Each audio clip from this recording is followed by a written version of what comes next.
Okay, boys. Mm-hmm. It's been A month. it's been more than a month because Has I it been didn't more than a post the last podcast. So it's been like really like Well, on YouTube, 2 it's or only 3 been. months. It's been Yeah. whenever we Yeah. posted that one. Oh boy, it's been all of June plus. Yeah. So a lot's happened in the meantime. A lot has happened. Yeah. A lot has happened. We aren't going to talk about what happened in The last Late time we May. recorded. Late Yeah. May. Yeah. We are on a hiatus. We will not address that team, that sport. Well, we'll address the sport, A little. but we're not going to talk about the team that resides in Toronto. The one, you know what that building is now a vaccine clinic. That's all it will be until the Raptors go back there. Exactly. Might as well be useful for something. And until then, until actual games or actual news happens, we have decided to spend only 5 to 10 minutes each podcast on that team. They are not worth my time. Until they do a damn thing in the playoffs. That's the way it's going to be. Agreed? Yes. And because of this, we have to talk about fucking soccer. Yeah, we start with soccer. It has taken me years, but I have fucking done it, baby. Let's go. All it took was some trash team from Toronto to blow it once again for us to get to fucking soccer first. Let's go. What a freaking tale of freaking two extremes. Look at these extremes. One that we can't stop talking about to one that I could barely get on the podcast. Yeah. Let's go. I'm fired up, guys. I don't know about you. I'm not, but I'm glad you are. Look, what can I say? It's been freaking 5 years since I've been able to watch Italian soccer on the national level. Fair. They didn't qualify for the World Bray, Cup, it's right? been a lifetime for me. It's felt okay, but it's also felt like a lifetime because never seen Canada play anything. You can say we are very much so like the team we refuse to name this podcast, just in the sense that there's always such high expectation. There's always such a buzz around the talent on the team. They're a flop every year. Yeah, and that's kind of the thing with Italy. Like and England too. Like this is going to be a really good final. I'm obviously. This is the most unexpected final you could have come up with because neither of these teams ever do well. So it's the Knicks versus the Toronto team that we're not talking about. Yeah, it's the Knicks and the redacted team. Yeah. Yes. I mean, just from my standpoint, obviously I've watched as much as I could. Like I've done, some of the uglier games. Like I've followed it, pretty closely. Obviously the right side of the bracket looking from the start. I don't know if you guys saw how the whole bracket's shaped up, but it was really just in terms of high quality teams that had huge profile. It was England, Germany, Netherlands on the right side, and then Belgium, Italy, France, Spain, all on the left side. So to me, seeing Italy make it through past the quarterfinals, this is all just gravy? playing with house money at this point. It's gravy. Like I mean, this is far beyond my expectations. So. I would say it's playing with house money on both sides. Like I know England came into this supposed to be like really good, but like they are never good in international. Okay, but like once you get there, it's gonna hurt like hell. Like absolutely. Okay. When Montreal beat the team that we are not talking about, yep, they can say all they want. Oh, we beat you guys and all that, but we don't have to go through the heartbreak of making it to the finals and then losing. And I think I'm over the heartbreak at this point. Exactly. So that's where I'm saying, like, whatever team loses on Sunday, they're still gonna hurt like it's gonna hurt like hell because you were that close. They're the war exactly. You were this close and you didn't get it. That's all it is. Like I think it's gonna hurt England a lot more than it's gonna hurt Italians, just because I've seen how diehard Italians are. They're pretty. Italians have won recently. My dad has had the luxury of seeing 1982 World Cup, 2006 World Cup. I saw 2006 World Cup. Okay, whatever. I was 8 years old. Okay. But England has not won anything since 1966. So if you want to compare any team to the one that's behind me there, we have it like as a huge parallel. None of them have won anything since what's been more than a freaking half century. Yeah. So It'll be cool. It'll be cool for both fan bases, I think. It's the two of the most like lovable I just want or a good hateable game. fan bases. I hope Like, both teams have fun. Just have fun. Yeah. So it'll be interesting. I'm a little disappointed that Denmark didn't win today. I thought that would have been a really cool story after what they went through in the beginning of the tournament. Yeah. Just to It was an incredible run. Obviously, that's not something that's very easy. And just to allude to it, obviously, if you follow, you would know. And I think it was like pretty global and worldwide. Just the coverage of Christian Eriksen. Because like it doesn't happen ever. Yeah, he suffered cardiac arrest on the field, and since that point, they lost their first 2 games, and you could have told them their tournament was over because how do you go on and play, let alone that game, and then the rest of a tournament after that. Mm-hmm. And they squeaked in. Say whatever you want about third place teams, or they were they only had the 1 win, but they've really been a great story to watch. They've been a great team to watch. Like it's lovable to see that, and you always love to see the small teams make it far. Right. And they had such an incredible backstory. Great to see that Christian Eriksen's doing all right. Obviously, that's the main and important part of it. Right. But tough luck today. I didn't like the penalty call. I don't know if you guys saw it. Very cheap in my opinion. They kind of got the one on Raheem the short end of the. Yeah, he kind of got the short end. It was in extra time, right? Yeah. Yeah. And I mean, as somebody who has refereeing experience, not high level Ari, take in mind, but very below average, very minimal amateur refereeing experience in that situation of the game. Like he just puts the ball in the middle and says, "Go ahead." Like that is a brutal call to make in that stage of the game, and how big of an impact that has for such, in my opinion, ticky-tack foul. So yeah. What can you do? But I think we're in for a kind of pretty just good like final. the theme of like any championship things going on right now is that the refs just don't know what they're doing. Yeah, exactly. Well, that's the thing, and soccer is one of those sports that I hate it, but some people love it. That the VAR, the video assistant referee, is there to try and take out the human error portion of the game, and here they are standing by with what, in my opinion, was the worst call I've ever seen in video assistant refereeing history. Why bring it into the game if you're not gonna use it? So I didn't watch the game, but I heard about it. Like, so did they go to VAR to check? Yeah. Or they on any big call like that, whether it's a potential red card, potential second yellow, potential, free kick outside the box, or determining whether it's a free kick or penalty, they will use VAR if it's offside to, it's kind of like football where they need to review every goal that gets scored. So it takes a little bit longer, and in soccer, it's a running clock; it doesn't stop. So when even during VAR, they still run it. Correct, but they have. Which I don't like that, and I don't like when a guy's just on the ground injured and the game is stopped. Like, what are we doing? Why is the clock running still? Yeah. Like the 5 minutes extra time is really easy to just like chew away time in soccer. Exactly. Yeah. So. All in all, England was the better. I didn't see the full scope of the game, but from what I heard, England was the better team throughout on the grand scale. They deserve to beat there, realistically. They played far beyond my expectations of them. So yeah, I don't think Italy yesterday deserved to win. I didn't watch it. That's a fair point. Like possession wise, wasn't it like 70-30 or something? Yeah. Okay. So Spain? It was crazy. It was. To give the context, no, because you have a very valid point. No, you have a valid point. I only watched like the from like the 80th minute on. To be fair, but in all the stats, like it showed that. So I've had a lot of these discussions, work, cousins, you name it. Like it's been the talk of the fucking town. So did Italy get outplayed, outclassed, or talk of the village?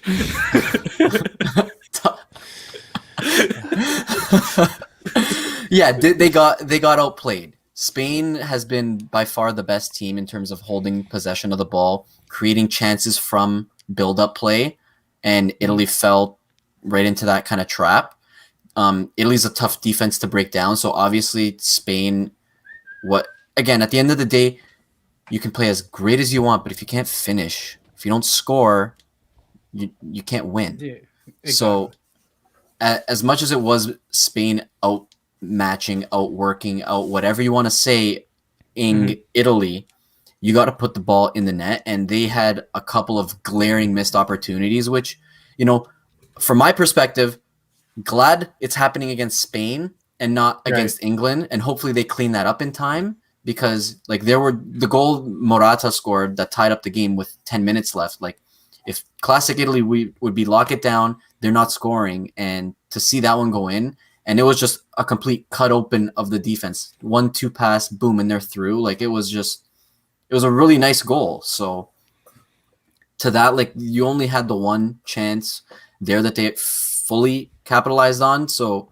say what you want. Yeah, Spain was better, but like you got to score in order to beat the teams. And Italy's one of those teams that opportunities, when they come knocking, you got to take them, because we're always been known as this defensive team since the beginning of time. I don't know how it originated, but that's just the origin story of Italian soccer. So also, like, it's shitty that a game that means this much has to be decided by PKs. Yeah. Even though they're super fun, and like I find it as like a casual, like not even a casual, I find it like as one of the more like stressful parts. As a below casual, if you will. Yeah. It's the most stressful thing in all. In my opinion, it's the most stressful thing in all sports, because you're talking about players who are beat tired, some of them playing a full 2 hours of soccer, then going on to what is basically the most mentally challenging thing to go do. And go score 12 feet from the net with a goalie in front of you. And the task at hand seems very simple, believe me, but the pressure is all on the forward. It's all on the shooter, because the goalie, all he has to do is guess. Here's the thing that's like, it's wild to me. Exactly. It's all a guess. And also, like, comparing the two sports that have penalty kicks, obviously, or a shootout, hockey and soccer, like as a goalie, it's way easier in the NHL, because like just let it hit you. You exactly. It's the reaction time, preparation, knowing the book on the guy. The goalie, you're covering a lot more than net to start with. Soccer, than you are in soccer. In soccer, you're literally just guessing, because you got Homie that scored the end it for Italy, that just like deked him out, and he like literally just tapped it in, and he made the goalie look like such a dumbass. There's like, very few players that can do that. It's so embarrassing. That was wild. That's tough. And then when like a goalie actually gets a stop in PKs, like it's huge. It's unreal. So you're expected to score in soccer. You're not expected to score in hockey, realistically. Like you hope in hockey, but like in hockey, like you're more likely going to miss than you are going to score, and it should be the other way around in soccer, where you should be capitalizing on a minimum of 3 of your shots. Yeah. Where Italy missed the first one they took. Spain missed. Italy's goalie just nutted up though. Like he was it was not a very being good beaten save. That one. It was unreal. So Sunday's going to be stressful for me. So are you watching the Jays game right now? I'm not. I see it's 1-0. I don't know what the hell just happened. I turned it on and there was a runner at first, 2 outs with Springer coming to the plate, but they were in review. Then all of a sudden there was none out. The Jays scored a run and there's a runner at first and second. No idea what just happened, but I'm kind of intrigued. I was hoping you were watching it. I was not. That's so weird. So, okay, Moro. So going into Sunday, what would you say are the keys for Italy and England? Like what has to happen for their exactly for them to win? For Italy to win, you have to stop Sterling, especially, and obviously Harry Kane, because they've looked really good. The two guys I know. The two guys I know. Well, I mean, Sterling, obviously I didn't like the dive, in my opinion, that it was, but he's been very, very dangerous all tournament, and the link-up play he has with just the ability to read off of one another, him and Harry Kane are two, if not the most dangerous men in the entire tournament. So that obviously goes head-to-head with, the Italian defensive, duo of Bonucci and Chiellini that are, two veteran guys that, Pasta, yeah, basically, and they're the two that Bonucci. They're veteran guys. Like they're regarded as some of the greatest center backs still in the game. Obviously, they're 36 and like whatever, 34, 35. But that'll be one interesting matchup.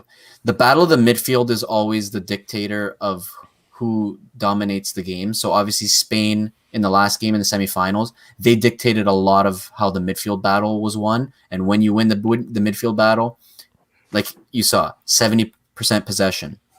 I think England likes to have more of a counterattack, which means they might let Italy play with more of the ball. So that'll be interesting to see, just because England's very, very quick on the counter. Sterling's really fast. They've got, Harry Kane, who's a pure finisher. So as soon as he gets the ball outside the box or even in it, it's going to be strength against strength, right? Because you got Italy's defense and then you got the England's offense. Yeah, England, for sure. Exactly. And I mean, to England's credit too, like obviously it's not their main focus or main point of strength, but they've only conceded 1 goal all tournament. So that's obviously something to look at. Their defense has been really good in my opinion, and some would argue that they haven't really gone up against the toughest competition, but at the end of the day, you got to be clean in the back. So they have if I had to rate who's got the better defense, I'd go Italy, goalie Italy, midfield Italy, but attack England, and I think it might be a long shot on that one though. Like significantly better. England by a lot. So exactly. So that's where it's tough, right? Because everything, you could have everything over England in terms of like you were saying, midfield, defense, goalie. But if it's about exactly, if you only get in a game like a final, 2018 it was 4-1. I don't know how it happened, but typically you don't get many open play, back and forth, high amount of chances in a game. So if I'm taking any of the striking teams between England and Italy to go and win me a game, I'm not taking Ciro Immobile. Sorry, I love him to death, but he's a fucking bum. So I don't know. Yeah, fucking A, Moro. Jeez. Tell me how you really feel. Could I tell you what team that person played for? Nope.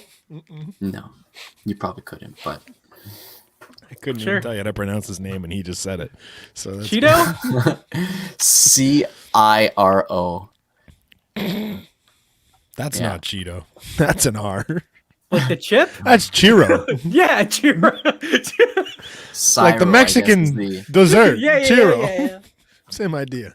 So what can you do? It's closer to churro than it is Cheeto. If I'm not around much after Monday, depending on the result. You're gonna live and die with the result, eh? He's either going to prison or he's just going into depression. So it's right. Somewhere in the middle. I don't need the stress of late May again. Let's put it that way. And I'm telling you, when I tell you it's tenfolded, like the stress this team gives me compared to whatever the fuck we watched in May. Really? Well, this is once every 4 years, right? Like, right. If this doesn't go well for you, got to wait 4 more years or 2, I guess, to get to the World Cup. Hold on. Exactly. That's my thing. But, and it's only one. Isn't it 1 year? Or is it at the end of the year at the World Cup? I have no idea. Are they doing it 1 year back to back? It's going to be 2021, obviously because of the cancellation last year, and it's going to be November next year. Because are they doing 4 years until the next Euro or 3? 3. 3. So it's going to be 3 tournaments in 4 years, which is crazy if you're a soccer fan. So I'm not. Hopefully this is the start of something new on this podcast. 3 and 4 years. Summer's going to be talking about all the time. What a fun! Look at that. We've gone 18 freaking minutes live.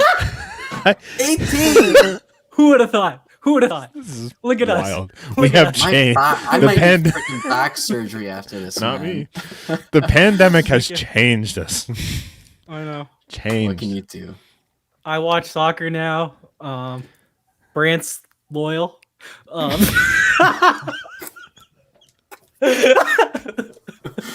Oof.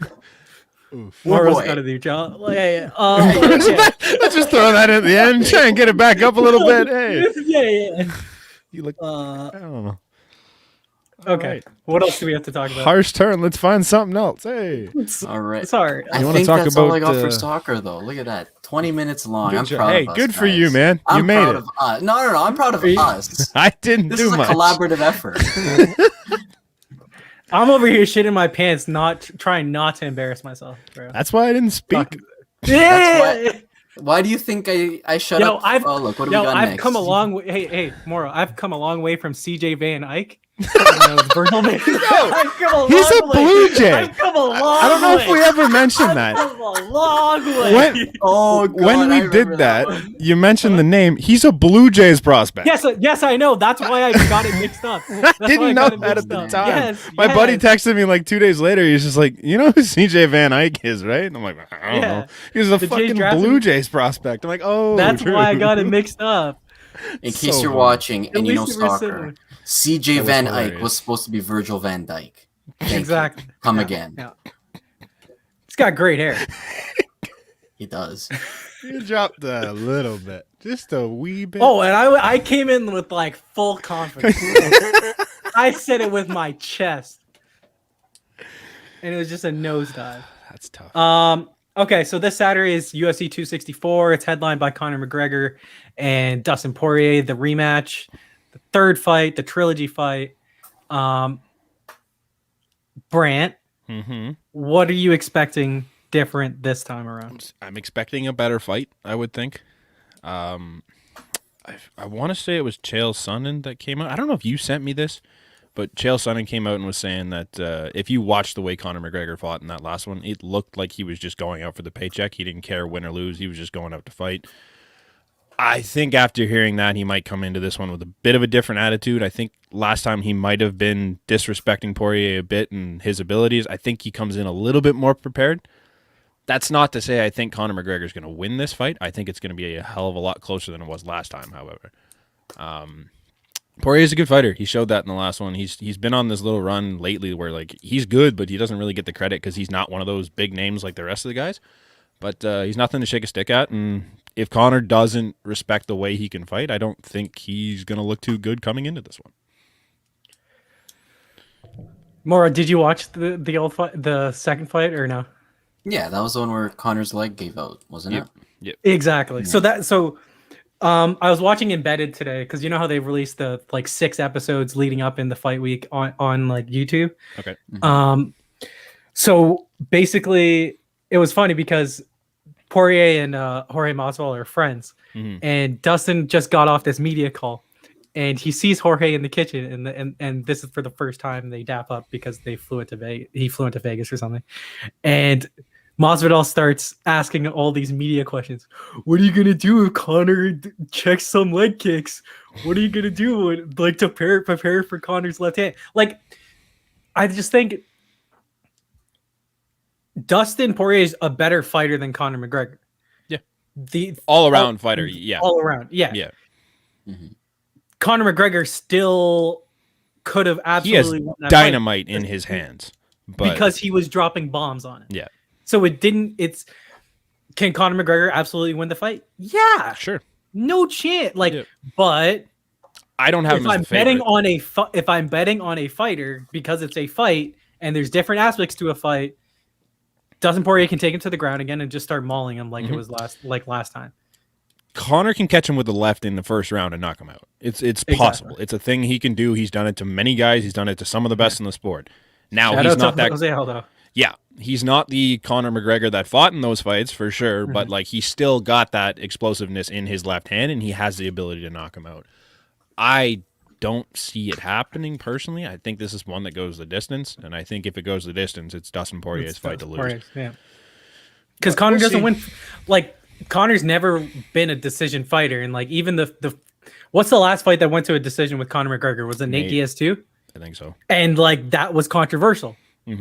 So he's not a decision. He's not a guy that wins by decision. He knocks you out or he loses. Realistically, exactly. He knocks you out or he gasses out and he gets tired, and then that's when the other person starts hitting you. Yeah. I think what's interesting to me, and maybe we could dissect this, and like because I was just spitballing and thinking, what happens if with a Conor McGregor loss? Because like where does the UFC go there?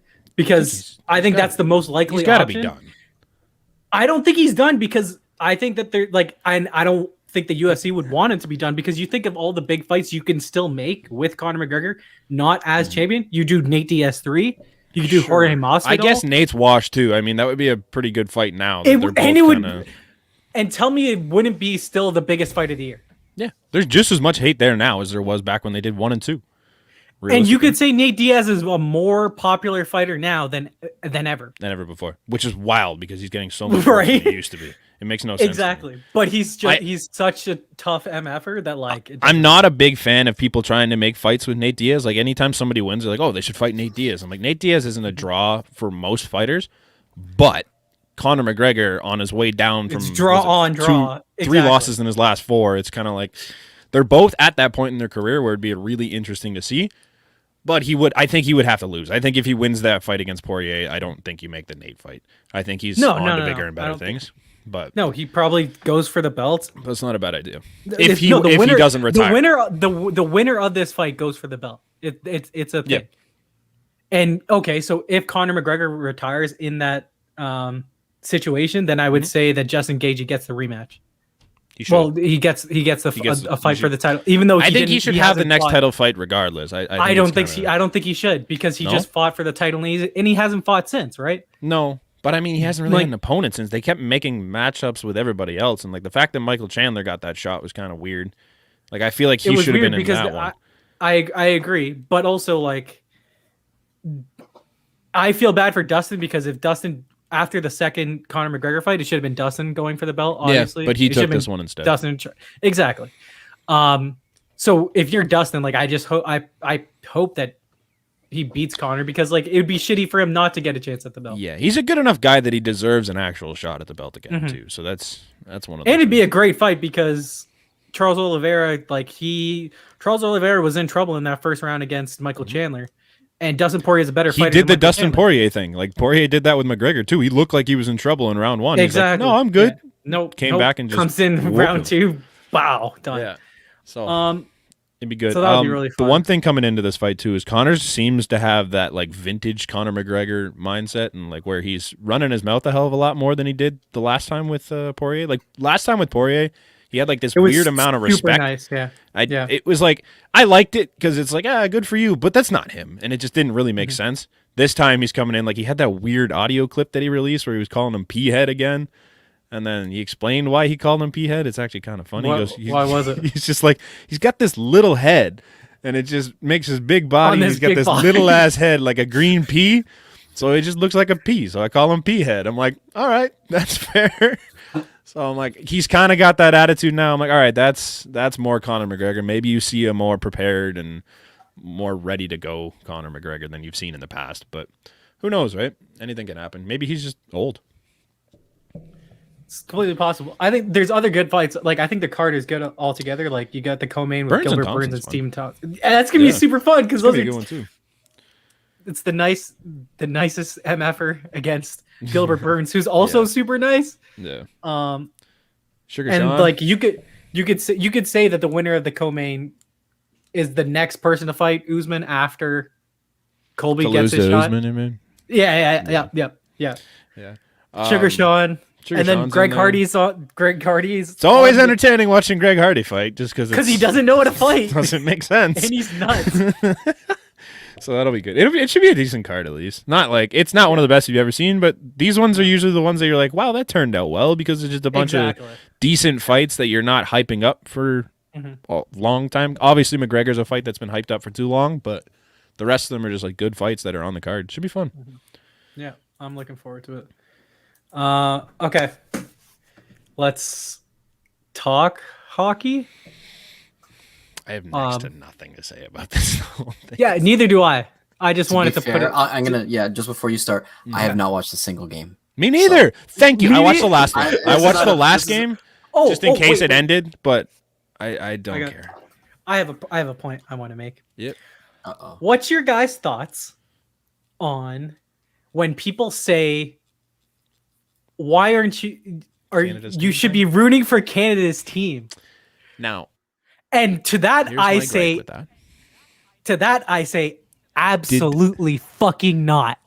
Now, I've been on board with that argument before. Because I thought when Vancouver was on the run, I'm like, yeah, I don't see why people can't cheer for Vancouver. Like, if you're a rival, I get it. Don't cheer for them. Mm-hmm. However, Montreal resides in Quebec. Quebec didn't want to be a part of Canada, so why do we have to cheer for them like they're a part of Canada? Oh, man. Like, I don't consider them Canada's team when they don't even want to consider themselves Canada. I don't. Sorry. I don't. I am firm of the belief that, like, if it's not the team that we're not going to be named, I don't want a Canadian team to win it because I'm going to have to hear for the rest of, until they do. Oh, we've won one. We just. I won do one. not want, like, if they win it, it's going to be hell for the next 15 years because you'll never hear the end of it. If any team in Canada wins it, like, it's just you already hear 1967 so many times. Imagine another team has that on top of every other argument. It's just at least with the team that we are on a break from. The other Canadian teams haven't won since the 90s. Like, they haven't won since nobody's won since we've been alive. So we're fine. We're literally fine. You can't say you're no further than us. Yeah. Yeah. But if that was do to happen, the thing, then like it's my grandparents, they were like, "Oh, we're watching the Montreal games and stuff, and we're rooting them on." I'm like, absolutely not. No. And they were trying to convince me. I was just like, no. What? No. For what? Even with my broken heart over this Leaf team, miss me. I cannot get on board with that. I'm like, I hate them right now. Very passionately hate the team from Toronto that plays at the Scotiabank Arena. Yeah. But I'm not going to just jump on board with the team I've hated since birth. Like, it's not a thing. I'm sorry. I'm not. I have said in impassioned rage that I am no longer a fan of that team. But I'm still a fan of that team. I know where my loyalties lie. We know what's gonna happen from September. Who the fuck buddy, we're gonna be watching all the games. Like, it's not even a chance. I've said, like, I'm not watching a minute. Like, I'll watch. I will openly admit that I'll watch. But I took all of my Leaf gear and it's packed away. Like, I am not taking that out. It's gone. Who? It's gone. That team. I took all of the gear from that team and packed it away. Other than these two pucks right here that you can't really see because they're just cool. I'll just keep displaying those. But all of my memorabilia and shirts and jerseys, they're all packed away in a box in the shed. They're not coming out until they win a playoff round. But I'll watch the games because it's hockey and I like hockey. I can't get on board with watching the finals right now. No. I said it from the start, so obviously I'd rather, I don't know, have nails stuck through my eyelids than watch them lift Montreal. the cup. Let alone in the cup final. Yeah. Bergevin lift the cup? Get out of here. Oh man. That red suit. Just so like, I don't know. I can't get on board with them benching guys like Kotkaniemi too in game 4? For no reason other than the fact that he's 21 years old and you just don't like that. And the fact that Romanov's been up in the press box for the entire playoffs and he's been the best defenseman every time he's on the ice. I can't get on board with this team. I felt a little disgusted because I got my hair cut by a Montreal fan. Ooh. And like we were talking about it and I was just like, hockey's the one sport that literally makes no sense because it's not the team that's most talented, like the team that we root for, obviously, that lost to Montreal. Yeah. And you look at Montreal, it's just a bunch of guys. Bunch of goons and a damn good goalie. Damn hot goalie. Yeah. Good guy goalie. We like Carey Price. We don't like Canadians. Yeah. Can I throw one in here? Not pertaining to the team we refuse to speak of, but it's more of just to the point of hockey is just completely fucked up. Garbage. I've had this conversation a lot, obviously, seeing how things go year after year after year. Yep. And is hockey not the one sport where, of all sports, it's the one where the officiating changes come the playoffs, and it's a completely different game. Yeah. Yeah. Yeah. And I don't agree with that. I don't think there's really any other. Maybe football. Set the precedent. Maybe football. So here's what I would say. Maura, what were you arguing? That it changes the most, or that it changes the officiating completely changes, and it's a different game. Of all sports, it's the most drastic. It's a different rule book. Like, it's not a different game, but it's a different rule book that you come into that with. Yeah, 100%. Penalty, like the whistle is absolutely thrown away. Yeah, because like at least basketball, like calls are just tighter. Like that's literally all it is. Yeah. If it's a foul, like it's a foul. It's getting called. You know what I mean? Mm-hmm. Exactly. Football's a weird one where they kind of change a little bit. Like you get away with some things. They don't want to decide the game. Yeah. So that's another one that's kind of. But hockey's significantly worse in that one. Right. Like I think baseball, there's just nothing you can do. Like you can't really change anything in baseball. Like it's just the calls are the calls, and that's the way it's going to be, no matter like till the end of time. But Soccer, just to throw soccer in here, the only difference in soccer, it's not even the game or the magnitude, it's more the location on the field. The only time it ever changes is, was it in the box? Is it too lenient to give it in the box for a penalty shot because it's that drastic of a decider in the game? But other than that, like it doesn't compare. Idea. Not even close. There was one of the accounts I follow on Twitter. They tweeted out. It was an interesting take, for sure. But they're saying realistically, the best team in the NHL doesn't win the Stanley Cup every year. The best team in the NHL is more likely to be the team that wins the President's Trophy than it is the Stanley Cup. Correct. I don't disagree with that one bit. No. Lots of people in the replies did, but realistically, it's true. Like the team that wins the Cup is the team that has the hottest goalie for 16 wins. That's it.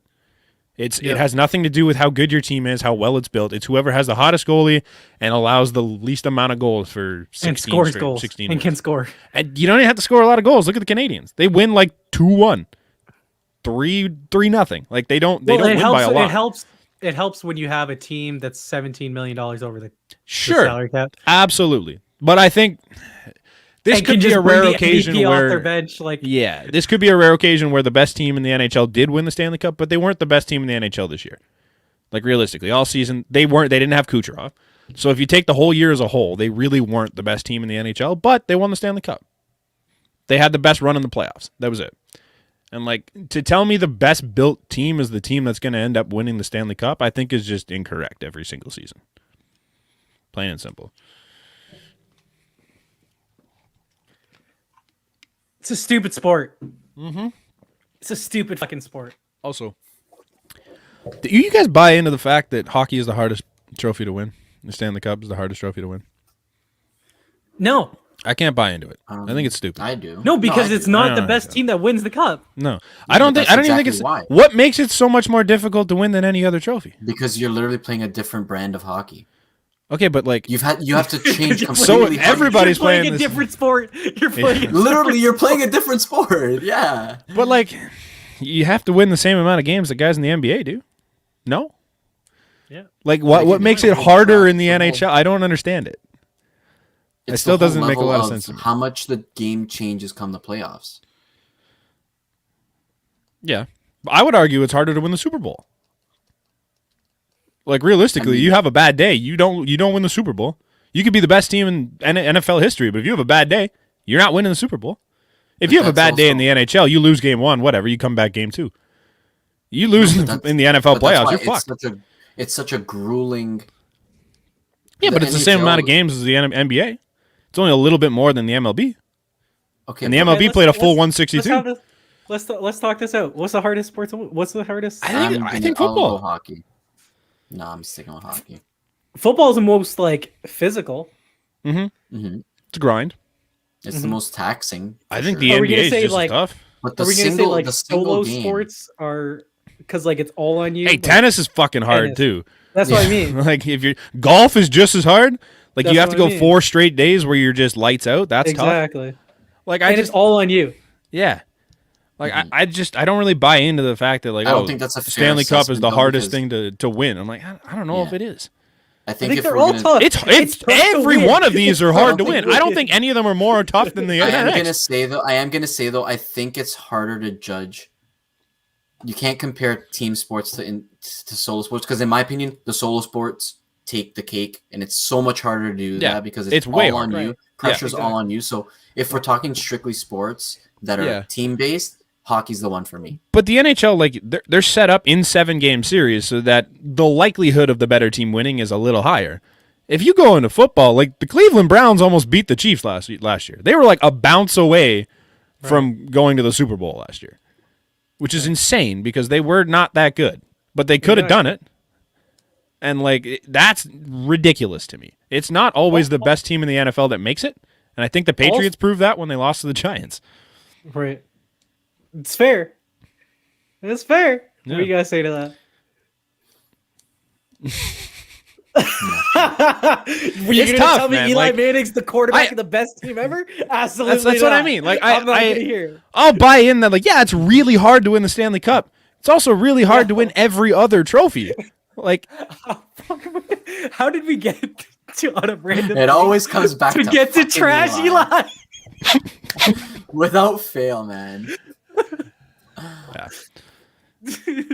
Golden State Warriors went what, 72-10 or 73-9? 73-9, right? Yeah.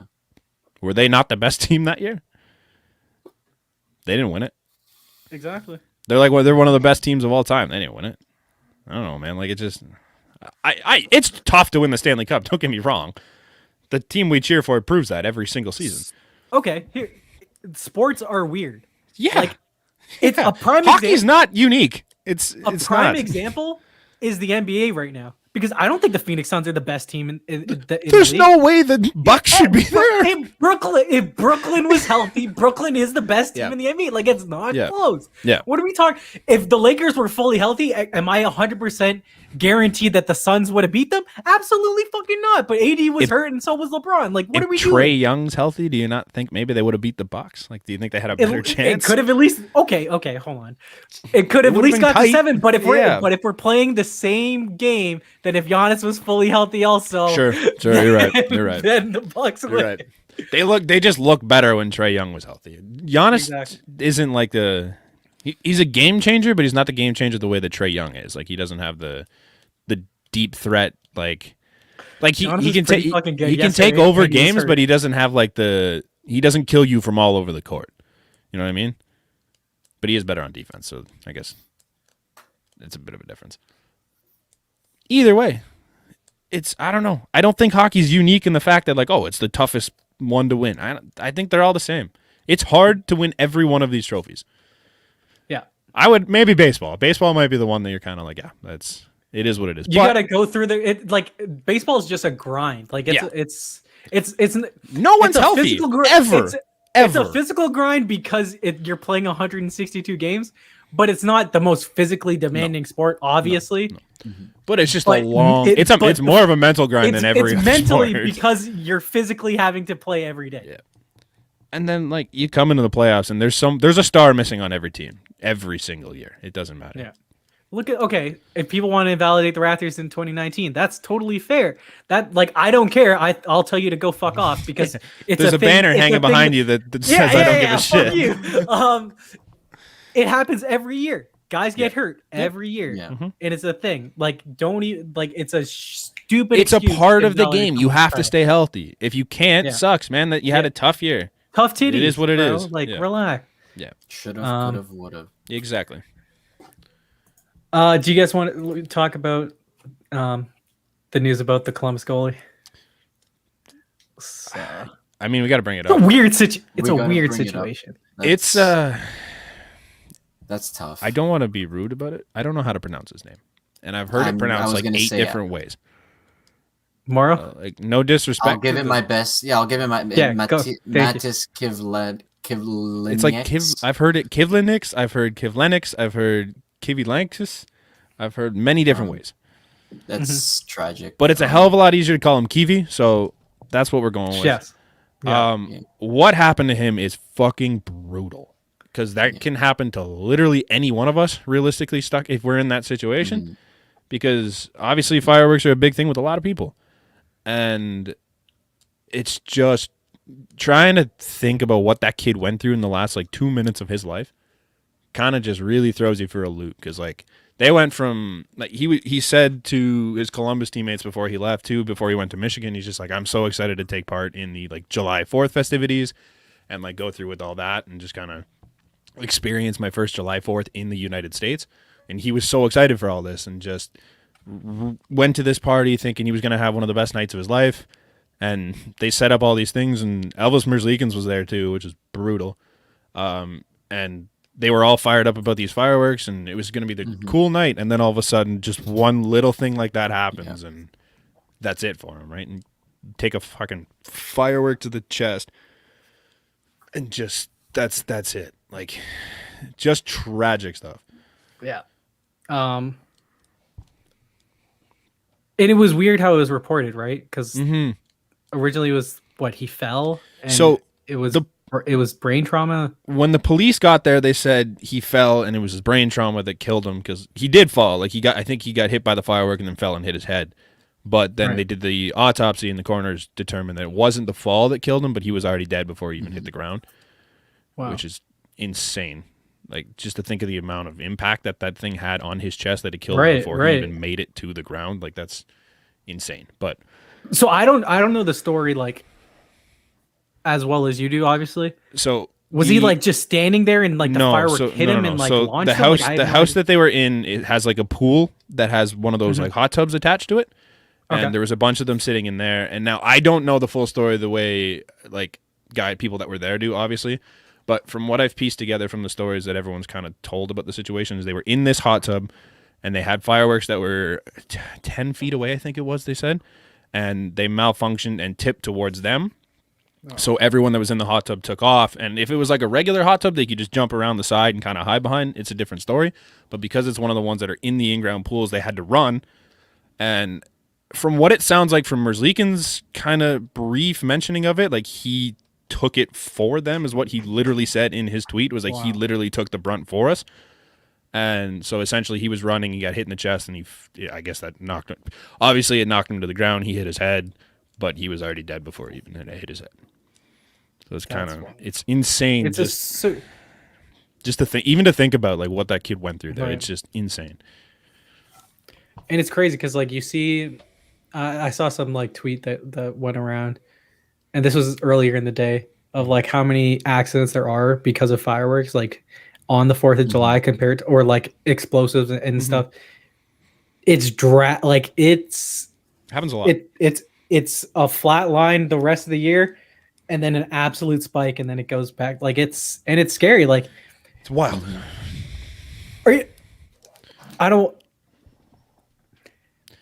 I don't get fireworks. Like I don't get backyard fireworks. I don't really like fireworks. Are kind of cool. I understand if it's like a show and a spectacle, and someone else if you're going somewhere where. So I worked with the town for outside. I was working for there for 4 years, and each year we did Canada Day. And the one year I had to work it, and we'd set it all up.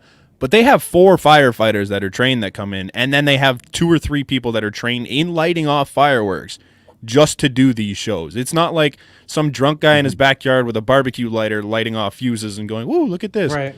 It's a legitimately run thing where you have trained professionals come in and do this. Exactly. Now, if you enjoy that, hey, all the power to you. Like, everyone enjoys different things. I understand where the problems are with fireworks to the environment and shit like that. And I have a dog, so I get where fireworks fucking suck. Yeah. Right. But if that's what you enjoy, it's what you enjoy. You want to go down there, you want to do that, fine. But backyard fireworks are such a nightmare. Because you get guys that just put them in a Home Depot pail, fill it with sand, stick them in there, and light it off. And personal experience last year, our neighbor tried to light them off in his backyard. And I know you've seen my backyard. It's not that big. No, it's not big enough to light off a fireworks. They were trying to light it off their deck. Thing tipped over and was legitimately firing fireworks at our house. Like, if you're outside, they're fucking coming at you. So I was in the kitchen when this all happened, and they're just fireworks shooting past our house. That's crazy. Like, ridiculous stuff. Like, it doesn't take much for that to happen. No. It's kind of crazy that they still sell fireworks to just every human being on the planet. Exactly. It's wild. Now, I don't like that people are taking this as like, this is why you shouldn't use fireworks. Like, fuck off. No. That's I know that's not what you're doing, but like some people are out there going like, oh, learn from your mistakes. Don't do this. Like, fuck off, man. Just let these people grieve for a minute. Like, maybe fireworks are wrong. The story, right? Yeah, don't use this as your fucking ammo to be like, stop selling fireworks. Like, no, fuck off. Yeah. But yeah, it's extremely unfortunate. It's brutal. It's terrible. 24 years old. The kid's our age. Right. Literally. Did you guys read into anything about the Rachel Nichols and Maria Taylor story? I heard about it, but I don't know the story. Yeah, I'm in the same boat. I think I've seen her name come up on Twitter. Let me spark notes it. Okay. For you. Okay. Last year during the bubble, ESPN mics, they picked up Rachel Nichols basically saying about Maria Taylor, who now does the NBA show. I can't like the NBA like pregame show and halftime, saying basically like if I'm gonna like decode it and also like simplify it, it was like get off of my turf. She has her thing of college football. Let my thing be my thing. And like it was just super racial and like racist and like so she's been getting packed up the last couple days, which as she should. Did she get let go today? I heard something about that. No. No? Okay. She didn't get let go. So what happened was, let's say, well, when was it? Yesterday during the day, The Jump happened, the show that she does. Okay. And she came on and she told her apology. It was apparently a 30-second thing. I wasn't going to listen to it because I refused to. Did I? Absolutely. Did I say I didn't? Yeah. She was she was full of shit. Like it wasn't an apology. It was basically like sorry for getting caught. And now she's getting dragged online as she should. And people are like, oh, she fucked Ursan Ilyasova in the bubble. She fucked Jimmy Butler in the bubble. She's getting dragged and she absolutely should. And I think the way Maria Taylor and now, so Malika Andrews is a silent reporter and she got elevated to do the NBA final sideline stuff. And she's obviously a person of color. So that was cool to see like something good come out of it. And also she's just damn good at her job. So that was great to see. But then obviously game 1 of the NBA finals was yesterday. And did you guys watch it? No. Yes. I saw some of it, bits and pieces of it, but not most. I fell asleep. I will absolutely. So I saw the parts that you didn't then because I saw like the end of it. Finals last night.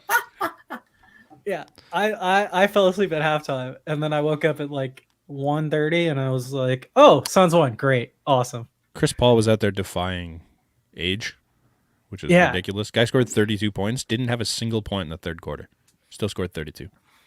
Yeah. Fucking insane. This just leads the argument of like Kyle Lowry is Chris Paul. But no one's gonna have that argument. You're more of an NBA guy than me. Okay. This guy that I followed on, obviously. That's not a questionable thing. I'm not it was a rhetorical it's a true fact. There's nothing to this. There's this guy that I followed on Twitter. Quick unfollow because this was stupid. But he tweeted out that Chris Paul is the most unlikable person in NBA history. Can you buy into any of that? I'm not here for it, personally. That's a tough one because there's a lot of unlikable ones. Yeah. Yeah. Like he's not even the most unlikable guy right now. No, he like as a person, Chris Paul's great. Everyone likes Chris Paul. He's a good stand-up guy. I would say it's probably from his gameplay standpoint of where like he complains a lot. Maybe. And sometimes he's a nag. There's a lot of guys that do that. Exactly. Like as a Kyle he's Lowry not fan, Marcus Smart. I will say he is exactly. He's no Marcus Smart. And that would be my answer to who's like, and people can say they don't like LeBron. That's absolutely valid. Sure. Yeah. Sure. If you say you don't like LeBron as a human, I think you're an idiot. But I think I think Chris Paul though isn't the hill that I would die on. No, I thought that was wild. I'm like, how? He's like, I'll be sick if they win a ring. Fuck right off. What for? That guy deserves a ring more than most people in this league do. Exactly. That poor guy went through. He was on New Orleans, was he not? For like 10 years. Pre and post Katrina, which wasn't an easy thing. Yeah. No. That guy deserves. He had to play for the Clippers. Yeah. Like he deserves a ring. Sterling Clippers. Yeah, he deserves a ring. Yeah. Crazy. Since we've last talked, the Raptors got the 4th pick in the draft. That was a very fun time. See, hey, Raptors Twitter is a nightmare. Oh yeah, it seems like a nightmare. It is. Leafs Twitter's bad. Raptors Twitter seems way worse. It is because it's more. There's more people. Maybe. Like there's the Leafs crowd's all on Facebook, so like Twitter's not popping.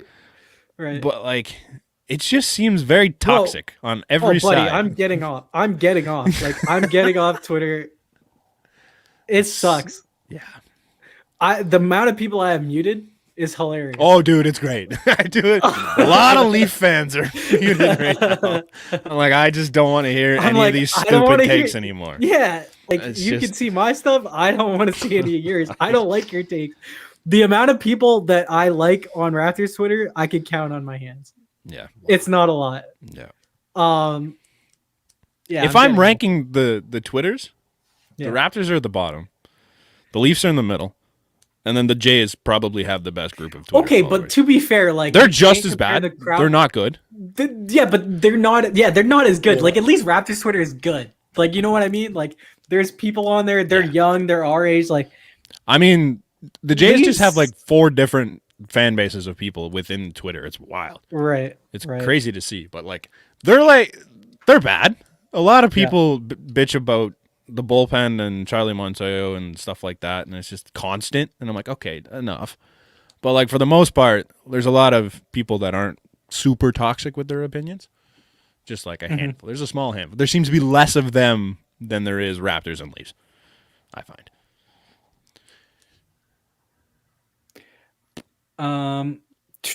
What do we have to talk about? Baseball? No, sure. Let's do it. We're kind of in like the stretch where the baseball season I'm kind of like checked out on a bit. Ooh. Not checked out on, but like I'm very much invested in baseball because I stopped watching hockey a long time ago. And I agree with that. But because the NBA when the NBA finals is done, then it's fully then it's back ramping back up. Yeah. But shoot. What do you want to say? The Jays made 2 trades. Thank God. This front office has been fantastic the last couple of years, and I feel like I've already apologized, but I feel like I need to re-apologize for the shit I gave them for 2 years. Yeah, because they've been fantastic. Having to defend them. I stand here right with you. They've been fantastic the last 2 seasons, and both the deals they pulled off are brilliant. They got Adam Simber and Corey Dickerson from the Marlins for a nobody prospect. And Joe Panik, who realistically didn't deserve a spot on this team anyways. Who I liked Santiago Espinal more than him anyways. Yeah, Espinal's a better player. Panik was just a good veteran guy to have around, but that wasn't good enough to keep him on this team. Corey Dickerson's going to do the same job because he's been around long enough. Now, so you get that lefty bat in there, that he's not healthy right now, but he's going to be soon. He's not too far out. And you get Adam Simber, who you desperately needed in the bullpen. Then they go a week later and trade Rowdy Tellez, who I'm going to miss the hell out of Rowdy. He was a good guy, and it's really shitty that he couldn't figure it out here. But you get rid of Rowdy Tellez because you have Rowdy Tellez 2.0 and Corey Dickerson, and you bring in a bullpen arm, which, again, desperately needed, and you bring in this kid from AAA who is 24th in the Brewers prospect system, who apparently has a damn good fastball and can probably make a difference within the next couple of years.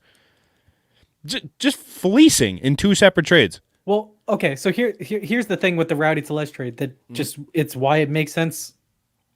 Vlad's at first base. You don't need DH. You don't need a first baseman that's going to be on your bench because he's not good enough to DH because Randall Grichuk's playing great and he's not. You're not playing over him. You know what I mean? So and you're also you have $10 million invested into Randall Grichuk for the next 3 or 4 years. You just have to hang on to him, unfortunately. And then you get a relief pitcher in Trevor Richards that look, you need arms. The Jays bullpen is awful, and they go out and they address the need. The lineup's never been the problem, and if the team, all they have to do is address starting pitching, and they're golden. Even their starters have been really good lately, though. A big name starter would help, but as of right now, their starting rotation has been dynamite. Like this emergence from Ross Stripling as of late has been ridiculous. Alek Manoah looks legitimate. Hyun-Jin Ryu is your biggest problem, and that's wild. Steven Matz hasn't been great either, but if Hyun-Jin Ryu is the guy you're worrying about in the rotation, you're looking pretty good going forward. I would like to see a guy come in to replace Matz in the rotation, just because he doesn't have it anymore. He might be an issue with the substances that might be throwing him off a little bit, but the rotation's been good enough. You just need to find some arms in that bullpen. Now, there's guys out there in Richard Rodriguez and Craig Kimbrell, I would say, are the 2 that you're looking to go after. I'm kind of out on Rodriguez. I don't know about you. He was a guy that I wanted. So back in the off season, when I think it was the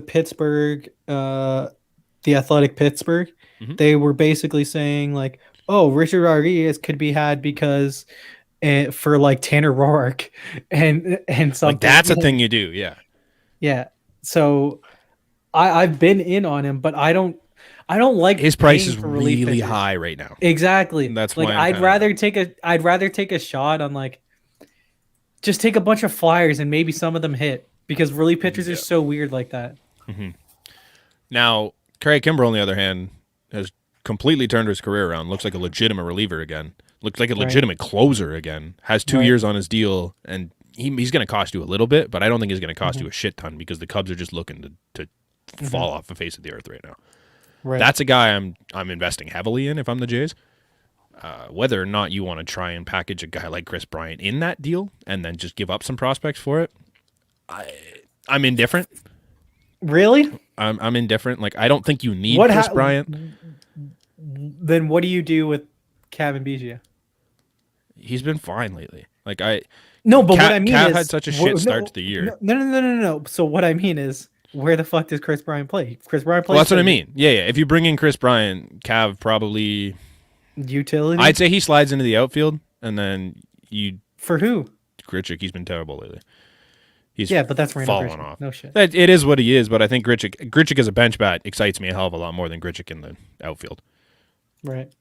Because I think Cavan as a bat in general, I just like to see in there more than Grichuk because he's more consistent. He doesn't put up the power numbers that Randall Grichuk does, but he gets on base more. He's faster.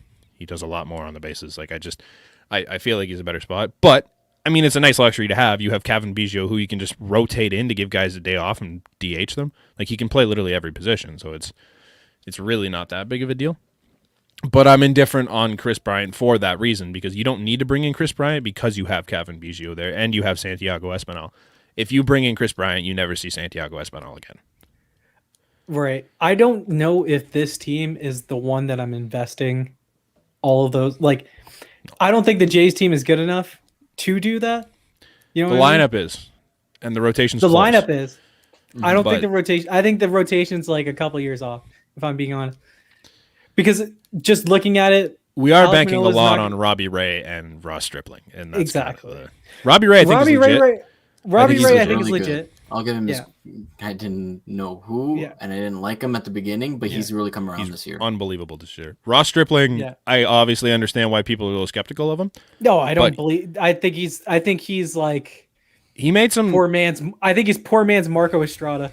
He just throws junk. Sure, right? But he made some like mechanical adjustments right before this whole run happened, where he's been like his last 8 games, he's only given up like 2 runs every game he's gone out there. So there's legitimate change there that happened that turned him into this current pitcher he is. Now, I don't think he's going to stay that way for the rest of the year and onwards. But if you can go in there with him as your 4 guy, and you have Ryu back to his form, you have Manoah pitching the way he is and Ray pitching the way he is, I'm not worried about Ross Stripling as my 4 guy. You trust Alek Manoah right now as your 2 or 3? As my 3. That's a lot as a rookie, bro. It's a lot as a 23-year-old kid who has 5 starts in the big leagues, yeah. But he's a gamer, and he's got that attitude like he doesn't give a shit. So he's got that like Stroman in him, like from that perspective. He's a more likable Stroman almost. Like he's not like if you put him down, he's not bitching about it. He's a mix between Marcus Stroman and CC Sabathia. Is that what you're trying to tell me? Yeah, similar. He's that's a pretty good point on him actually. Yeah. I like him. I think he'll be a great 3 starter for this year, and I think he could push himself into the 1 or 2 in the next couple of years. Just the bullpen is not close. It's not healthy for starters, but it's not there. Like I think if you can get Merriweather back, if you can get Baraki back, if you can get who else, if you bring in a Kimbrel and you figure out what the hell's going on with Dolis, then I think your bullpen looks a little healthier and like you can compete. But again, I think you're right on the fact I'm not investing legitimate prospects into this season because this is not the year. I think you're looking for next year, the year after. I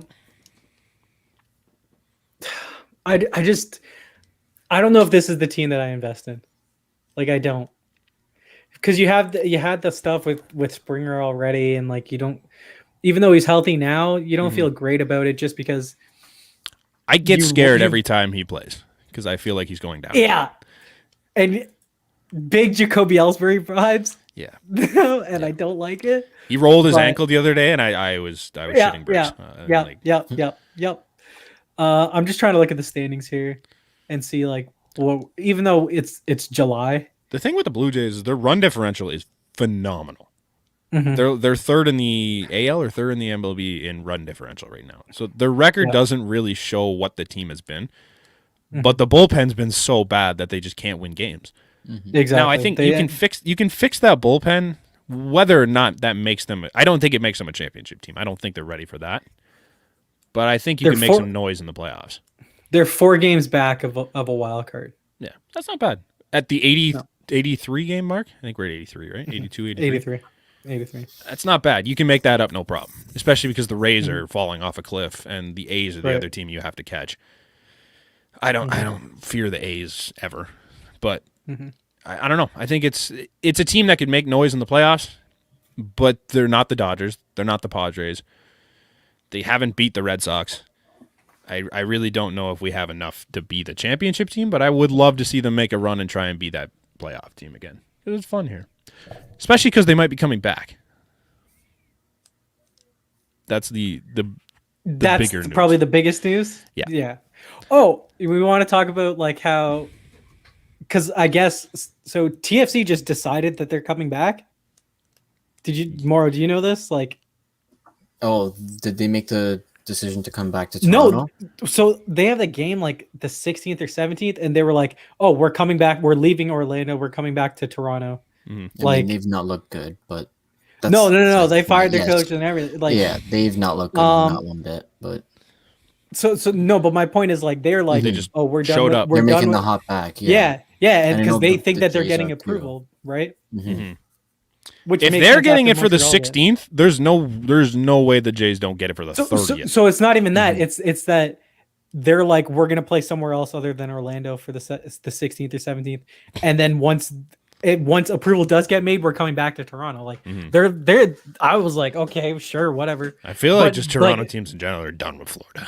It's just not where anyone wants to play. It sucked for the Jays. It sucked for the Raptors. No more of this. Get us the fuck out of here. It's not a place you want to be. So I think that the Jays are coming back. I don't see any reason for them not to be here on the 30th. I don't exactly. No, I agree. Realistically. Now, I know a handful of people that were on the J-Force the last couple of years, and they've already got emails saying like, hey, be ready to come back on the 30th. And they got those emails like, I think it was 3 weeks ago. Like, I've known about this for weeks. But they got these emails like weeks ago, like be ready for the 30th. That's our planned date to come back. Like we're still pending approval, but like this has been in the works for weeks now. So it's not something that they're just popping up today and being like, hey, we're going to play on the 30th. So I think it's legitimately, it looks like it's going to be a thing. You can't have the Canadians with like 30,000 people outside their building and just look at Toronto and be like, no, we can't do this. This doesn't make sense. Yeah, so like that is obviously super promising. Is that it? Is this everything we have? There's a couple things on here, but what? Shoot.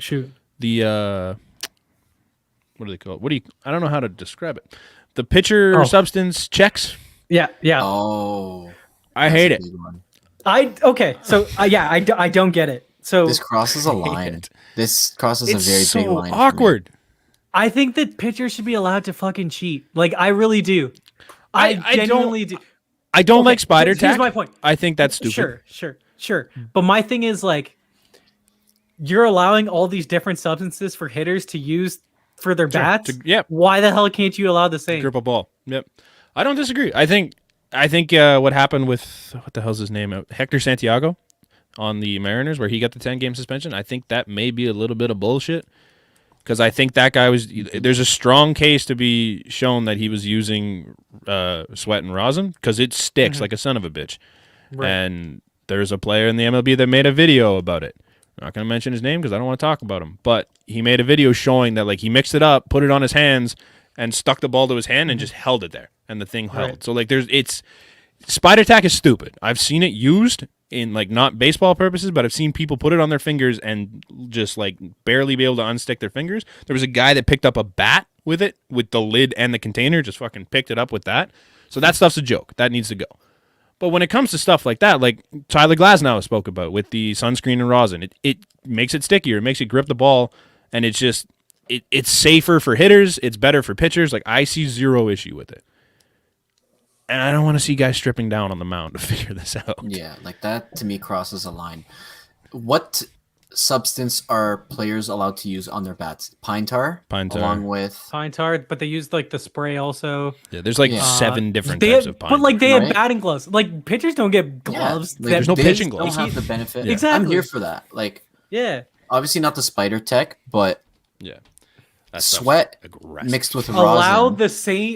the same substances. Mm-hmm. What's the bag that can be used? What's the rosin? bag? Okay, that's rosin, okay. right? So you know what? So what it does?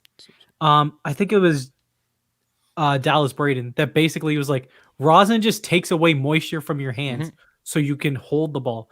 But like the spider tack and the moisture that gives you, like so the bag that they're given as pitchers that does the exact opposite of what you want. Yeah. To get the spin on the baseball to make it harder to pick up and faster. Yeah. Right, to get the spin rate. It's not good. So essentially, they're basically giving you like, I don't know, they're handicapping you essentially. Exactly. They're like it's like handing someone a hockey stick that was taped by David Pastrnak. You know what I mean? Like that's what it is. Good luck, kid. Yeah, like that's what it is. Here's 2 strips of tape in random spots. Oh, Good buddy, luck. I had no idea where I was going with that, and then I was trying to come up with that's the analogy. perfect. No, that's perfect. That's bad. Yeah, no. It's just it's a little embarrassing to see guys like Max Scherzer have to just like strip down and be like, "Feel me up, man. It's the sweat in my hair. What the fuck do you want?" Like, that stuff's brutal. I'm not. It's a matter of this guy's doing too well. Let's go and look at what he's like. What the hell is that? I find it really funny when a pitcher gets lit up in an inning too. Like they give up like 3 or 4 runs, and then like they're coming off, and the umpire's like, "Wait, I gotta check you." It's like, buddy, if he's cheating, there's a problem because that was awful. It happened to one of the Jays relievers the other day. He gave up like 2 home runs, and I think it was 4 runs in the inning, and he pulled him aside. He's like, "I gotta check you." I'm like, "What the fuck for?" If he's cheating, let him keep cheating because that's awful. Yeah. That's bad. I think that's it for this week, though. Next week we're gonna have results on obviously if Moro's alive. If Moro's in the next episode, Moro might die regardless. This may be Moro's last episode. I'm thinking of taking the Monday off because I'm either gonna need a day to celebrate and either going to be in the hospital from alcohol poisoning? Because Moro's going to need an IV regardless. Probably. We might have seen the last of Moro. So we appreciate your time here, if that's the case. Co-host applications are going up. This has been the first time I've ever recorded. Please, no more soccer in a major tournament. Yeah. It's the first time. Wow. So trust me, if you don't see me again, this has been the greatest experience ever, guys.